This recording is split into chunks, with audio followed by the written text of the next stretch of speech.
Stylish cricketer. Batting ஸ்டைலில் மட்டும் இல்லை, இவர் லுக்லையும் ஸ்டைலிஷாக இருப்பார். எல்லாருக்கும் இவரை கமெண்டேட்டராக மென்டராக தெரியும். பட் இவர் நல்ல கிரிக்கெட்டர்.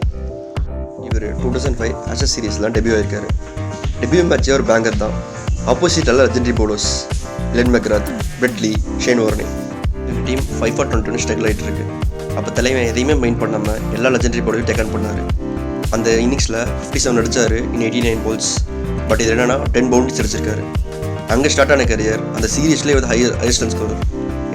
அந்த சீரீஸில் மொத்தம் 14 சிக்ஸ் அடிச்சிருக்காரு, ஒரு செஞ்சுரி அண்ட் 3 50 அடிச்சிருக்காரு. நல்லா டாலாக இருக்குது இவர். நல்லா ஷார்ட் பால்ஸும் நல்லா லாங்காக கிளியர் பண்ணுற எபிலிட்டி இருக்குது. 2010 England ICC trophy first time ஜெயிக்கும் போது இவர் தான் லீடிங் ரன் ஸ்கோரர்.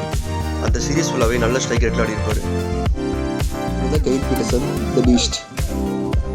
இவர் T20 ஏராவில் ஒரு நியூ ஷாட்டை கண்டுபிடிச்சாரு, அதான் ஸ்விட்ச் இட். பட் அன்லக்கிலேயே அதை வந்து பேன் பண்ணிட்டாங்க. போட்குட் நடந்த பிரச்சனைனால இவர் கரியர் சீக்கிரம் முடிஞ்சிச்சு. பட் அப்போவும் இவர் வேர்ல்டுக்கு எல்லா லீக்ஸில் ஆடிட்டு இருந்தார், நல்லா ரன் ஸ்கோர் பண்ணிட்டு இருந்தார்.